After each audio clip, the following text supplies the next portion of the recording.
Captain Grace Adeboye had flown planes across 6 countries. People knew her for being careful and professional in every cockpit, every meeting room, every talk with airline bosses who wanted pilots they could trust. She comes out from the front part of the plane, her clean white uniform with 4 gold lines that make people respect her right away. Even though she looks tired around her dark brown eyes, she keeps the calm look that has made her flying career strong. The airport's bright lights make hard shadows on the polished floors. The duty-free shops stay closed behind metal gates, their colorful signs blinking on and off. Grace's suitcase makes steady sounds on the tiles as she walks to the transport desk. Her phone shows many missed calls from Detective Michael Johnson, her boyfriend of 3 years. Grace stops near a flight information board and records a voice message. "Michael, my dear. Just landed after that long London flight. Bad weather over the ocean kept everyone worried for hours. I will call you after I get some rest. I love you so much." Grace had no special powers, no way to know about the planned nightmare waiting for her arrival. She was just a good pilot coming back from another normal work trip, not knowing that powerful enemies had already started planning her destruction. The Golden Palace Hotel stands 30 floors high into the stormy night sky, its design mixing modern glass with old-style stonework. Hotel workers hide under covered walkways while doormen stay at their posts despite the bad weather. Neon signs reflect on wet sidewalks, making colorful patterns that change with each car that passes. Grace's taxi moves through evening traffic before stopping at the hotel's main entrance. She pays the driver with correct money, gives a good tip, then hurries through automatic doors that open with soft sounds. The lobby shows marble floors brought from Italy, their surface polished to mirror shine. Soft jazz music comes from hidden speakers, making a feeling designed to calm tired travelers. Behind the front desk stands James Okafor, a young man whose customer service training shows in every movement and look. His red uniform jacket has the hotel's sewn logo, and his name tag shines under the lobby's crystal lights. "Good evening, Captain Adeboye. Welcome back to the Golden Palace Hotel. Your usual top-floor room on the 32nd floor has been prepared just how you like it." "Actually, James, just give me a regular room tonight. My departure time only allows for 6 hours rest, so the upgrade is not needed." "Of course, Captain. Room 1247 on the 12th floor should meet your needs perfectly. Checkout can be made faster tomorrow morning if you want." Room 1247. Those numbers would become burned into Grace's memory, connected forever with the beginning of her fall into a carefully built hell. If she had asked for the top-floor room, if she had chosen different hotel entirely, the path of her life might have stayed the same. But fate, combined with careful planning by her enemies, had already decided her destination. Grace crosses into a professionally decorated business room. The room has standard business features: a queen-sized bed with white sheets, a wooden desk placed near floor-to-ceiling windows, and a bathroom tiled in neutral colors. Everything looks carefully maintained by cleaning staff. She puts her luggage near the closet and kicks off leather shoes that have supported her through another long workday. Almost immediately, an unusual smell enters her awareness. The smell is hard to describe. Sweet but sickening, natural but wrong, like flowers left in dirty water for weeks. Grace's pilot training has taught her to check strange things rather than ignore them, so she begins a careful search of the room. She checks the bathroom fixtures, looks at the air conditioning vents, opens closet doors, and looks behind furniture. Nothing appears moved or dirty. The smell continues with disturbing strength. Grace contacts hotel services. "James, This is Captain Adeboye in room 1247. There's an unusual smell in the room. No, not cleaning chemicals or air fresheners, something else entirely. James responds through the phone speaker. I sincerely apologize for the problem, Captain. I'll send our maintenance supervisor immediately to check the situation. Grace ends the call, but unease continues growing in her mind. Her flying experience has developed feelings that detect danger before thinking can identify specific threats. Something about this room, this smell, this entire situation feels completely wrong. Grace's feelings served her correctly, though she could not have understood the true nature of the trap surrounding her. Under the bed where she stood, wrapped in plastic sheets and hidden by the room's carefully maintained appearance, lay the rotting remains of investigative journalist Rosaline Okoro, a woman whose search for truth had made her inconvenient to certain powerful people. Grace goes to the front desk area, now staffed by Patricia Williams, a middle-aged woman whose professional manner and hotel uniform suggests management authority. Patricia's smile appears real, her concern seeming genuine as Grace describes the continuing odor. Captain Adeboye, I understand your discomfort completely. Would you prefer moving to a different room? We have several excellent rooms available on higher floors. Honestly, I'm considering spending the remaining hours down here in your lobby chairs. My departure time means sleep isn't essential, and the atmosphere here seems much more pleasant. Patricia's expression changes almost invisibly, a tiny expression that Grace's trained observation skills detect but cannot understand. Of course, Captain. May I offer you free coffee or perhaps herbal tea? Our kitchen staff can prepare light food if you prefer. Coffee would be wonderful, thank you. Grace settles into a soft leather chair positioned to watch the lobby's main entrance. The seating arrangement provides comfort while maintaining her unconscious need to monitor potential exits, another habit developed through years of flying safety training. Patricia Williams moved through the lobby with practiced skill, but her presence represented an impossibility that would later confuse investigators. According to hotel employment records, no person by that name had ever worked for the Golden Palace Hotel. Her uniform, her access cards, her detailed knowledge of hotel procedures, all carefully built elements of a complex deception designed to ensure Grace's complete destruction. Throughout the long night, Grace tries to rest in the lobby chair, her head nodding forward before jerking awake. Patricia regularly checks on her, offering additional drinks with motherly concern. Security guards conduct routine patrols, their radios crackling with routine communications. Grace's phone buzzes repeatedly with calls from Michael that she allows to go unanswered. Patricia serves fresh coffee in elegant cups, engaging Grace in conversation about flying, travel destinations, and career challenges. The lobby's grandfather clock chimes each passing hour, while Grace struggles between exhaustion and unidentifiable worry. In the deep night hours, Grace and Patricia engage in long conversation, their voices low to avoid disturbing other late-night guests who occasionally cross the lobby.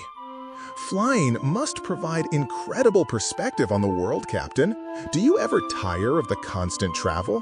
Sometimes the loneliness becomes challenging. Being responsible for 200 passengers' safety creates pressure that most people can't understand. But there's something magical about watching sunrise from 40,000 feet that makes everything worthwhile. I imagine you've encountered many interesting situations during your career, probably some you'd rather forget. Grace pauses, studying Patricia's expression with growing curiosity. Why do you ask specifically about situations I'd prefer to forget? Patricia laughs softly. Professional curiosity, I suppose. Hotel management teaches you that everyone carries stories they don't typically share with strangers. Patricia's questions had subtle detail that Grace's unconscious mind registered without her rational awareness understanding the questioning taking place. Each seemingly innocent inquiry was designed to gather information about Grace's knowledge of her employer's illegal activities, her potential willingness to remain silent, and her susceptibility to various forms of pressure. Grace accepts another cup of coffee, finding its warmth comforting, despite the strange aftertaste that she attributes to unfamiliar preparation methods. Her eyelids grow heavy as the conversation continues, but she attributes the increasing drowsiness to her exhausting flight schedule. Patricia, I have to ask, do you normally work the overnight shift? You seem very dedicated to ensuring guest satisfaction. I fill in wherever the hotel needs additional coverage, Captain. Guest services is my primary concern, regardless of the hour. Grace's speech begins slurring slightly as the chemically enhanced coffee takes effect. That's very commendable. I should probably try to get some actual rest before my morning departure. Of course, Captain Adeboye. Sweet dreams. The drug mixture Patricia had added to Grace's coffee represented the culmination of months of planning. Rohypnol, combined with other sedatives, would ensure complete unconsciousness while leaving minimal traces in blood work. Grace would remember fragments of their conversation, but nothing of what happened afterward. Grace's head droops forward as consciousness abandons her. Patricia signals to two men in maintenance uniforms who emerge from service corridors with professional efficiency. They lift Grace's unconscious form and transport her via service elevator to room 1247, where the next phase of her destruction awaits implementation. The maintenance workers position Grace on the bed with careful attention to detail. One produces a digital camera, while the other arranges Grace's fingers to create fingerprints on various surfaces throughout the room. They place several strands of her hair on the victim's clothing, ensure her skin makes contact with Rosaline Okoro's personal belongings, and photograph everything for documentation purposes. Patricia supervises the staging process with management precision, consulting a detailed checklist to ensure no element is overlooked. Remember, gentlemen, the story must be absolutely convincing. Captain Adeboye discovered the journalist's investigation, lured her to this room under false pretenses, then murdered her to protect her employer's criminal enterprise. The workers nod understanding as they complete their macabre tasks. Patricia's cell phone buzzes with an encrypted message confirming that law enforcement has been contacted and will arrive within 2 hours to discover the crime scene. While Grace remained unconscious, completely unaware of the fabricated evidence being constructed around her sleeping form, investigative journalist Rosaline Okoro had already been deceased for 72 hours. Her body bore no defensive wounds, no signs of struggle, because her actual murder had taken place in an entirely different location by entirely different hands. The storm has passed, leaving behind crystal clear air and streets washed clean by nature's fury. Early morning sunlight streams between buildings, casting long shadows across sidewalks where delivery trucks begin their daily routes. Birds emerge from shelter to resume their territorial songs, and the city slowly awakens from its rain-soaked slumber. Grace's consciousness returns gradually, her mind emerging from chemically induced oblivion like a swimmer surfacing from deep water. Disorientation clouds her thoughts as she attempts to reconcile her fragmented memories of the lobby conversation with her current location in the hotel room. She sits upright on the bed, still wearing her pilot's uniform from the previous evening, though it now appears wrinkled and disheveled. The mysterious odor that originally drove her from this room has intensified dramatically, now unmistakably recognizable as decomposition. Grace speaks groggily to herself. When did I come back up here? Her phone displays missed calls from Michael, several text messages asking about her welfare, and notifications from her airline's crew scheduling department. The timestamp indicates 6:47 a.m. Her scheduled departure approaches rapidly. Grace stumbles toward the door, intending to collect her luggage and proceed directly to the airport. Her hand reaches for the doorknob just as it turns from the external side. Detective Sarah Okonkwo enters the room, followed by a team of uniformed officers and crime scene technicians. Detective Okonkwo's weathered face bears the expression of someone who has investigated countless homicides. Her gray-streaked hair pulled back in a practical style that speaks to her no-nonsense approach to police work. Captain Grace Adeboye? Grace responds with confusion and increasing alarm. Yes, what's happening? Why are you in my room? You're under arrest for the murder of Rosaline Okoro. You have the right to remain silent. Anything you say can and will be used against you in a court of law. Grace's world tilts as handcuffs click around her wrists. Her pilot training in emergency procedures fails to provide guidance for this impossible situation. Murder? I don't understand. I haven't murdered anyone. I'm a commercial pilot, not a criminal. We discovered the victim's remains concealed beneath your bed, Captain. Preliminary examination suggests she died approximately 3 days ago. Grace's eyes dart toward the bed where crime scene technicians photograph and document evidence with methodical precision. The overwhelming smell of decay now makes perfect sense, and her stomach churns with the realization of what has been hidden in her accommodation. Grace Adeboye had awakened from drugged unconsciousness to discover herself trapped within a carefully constructed nightmare. Every piece of evidence had been planted, every witness statement prepared, every aspect of the case designed to ensure her conviction for a crime she could not possibly have committed. Detective Okonkwo, please listen to me carefully. I never returned to this room after discovering the odor last night. I spent the entire evening in the hotel lobby speaking with Patricia Williams, the night manager. She can verify everything I'm telling you. Captain Adeboye, hotel employment records indicate no individual named Patricia Williams has ever worked for this establishment. The security footage shows you alone in the lobby throughout the night. Grace's legs nearly buckle as the full implications of Detective Okonkwo's statement penetrate her consciousness. That's impossible. Patricia served me coffee multiple times. We discussed my aviation career, travel experiences, professional challenges. She was completely real. The hotel's night desk remained unstaffed from midnight until 6 a.m., Captain. Everything is documented on surveillance recordings. As Grace is escorted from the room, she glimpses the crime scene technicians extracting Rosaline Okoro's remains from beneath the bed. The journalist's decomposed features are unrecognizable, but personal identification found with the body confirms her identity.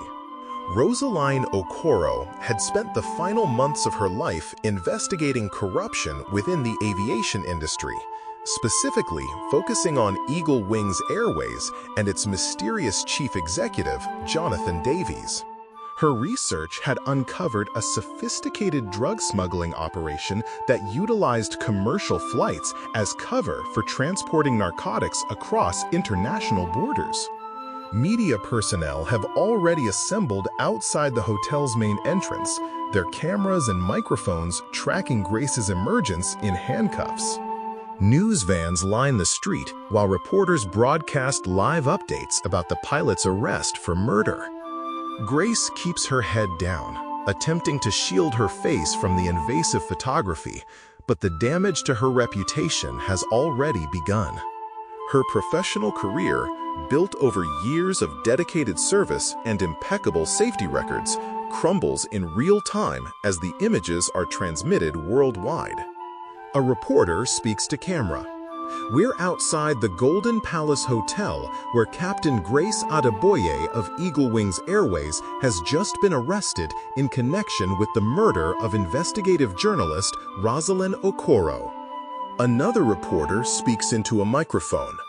Sources within the police department suggest Captain Adeboye may have killed Okoro to prevent publication of damaging information about the airline industry. Grace is placed in the back of Detective Okonkwo's unmarked vehicle, the door closing with finality that echoes like a prison gate. The carefully orchestrated media coverage served multiple purposes beyond simply destroying Grace's reputation. It established a public narrative that would influence potential jurors, discourage witnesses from coming forward with contradictory information, and create pressure on prosecutors to pursue conviction rather than investigation. If you enjoyed this story, don't forget to hit the subscribe button and turn on notifications so you never miss a moment. You will not want to miss the next video. You will love it. Drop your thoughts in the comments. I love hearing from you. Give this video a like, share it with your friends and family, and keep the conversation going. Watch out for the next exciting episode. Thank you so much for watching. I truly appreciate you.